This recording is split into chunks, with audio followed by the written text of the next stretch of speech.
Assalamualaikum Mas.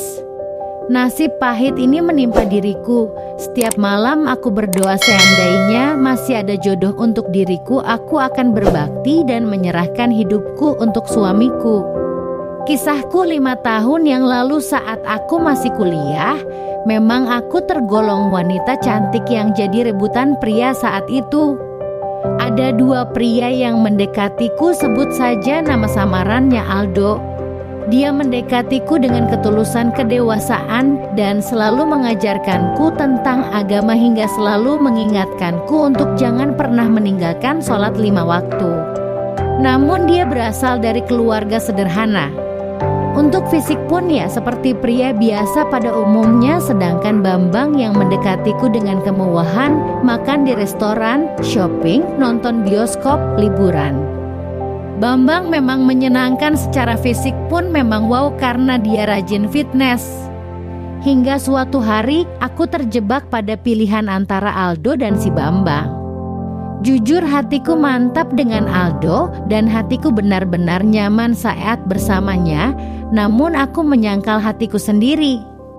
Aku menggunakan logika dan memilih si Bambang karena secara ekonomi dari keluarga kaya, dan aku berpikiran keluargaku pun akan ikut menjadi kaya. Hingga pernikahan pun kami berlangsung, kami juga bahagia.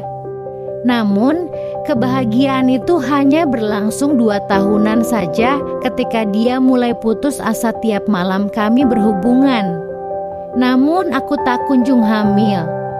Hingga akhirnya kita periksa pergi ke dokter dan ternyata aku yang dinyatakan mandul.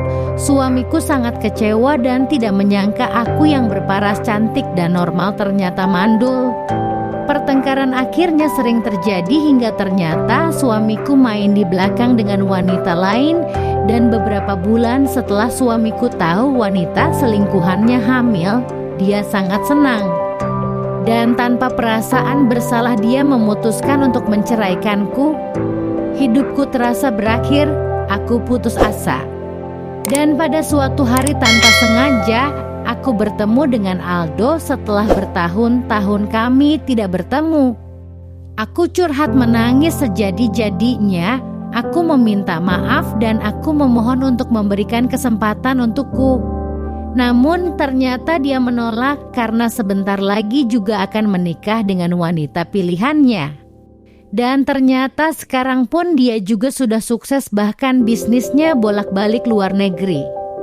Dari kisahku ini aku paham dan aku sadar ternyata kebahagiaan tidaklah bisa diukur dari harta, materi, dan ketampanan. Sebab ketulusan dan keikhlasan menerima jauh lebih berarti. Aku hanya mengharap bila masih ada pria yang mau menerima keadaanku ini, aku sangat bersyukur dan aku akan berbakti kepada suamiku.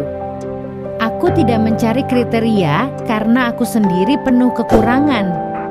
Aku divonis mandul dan aku tidak tahu apakah masih ada pria yang mau menerimaku.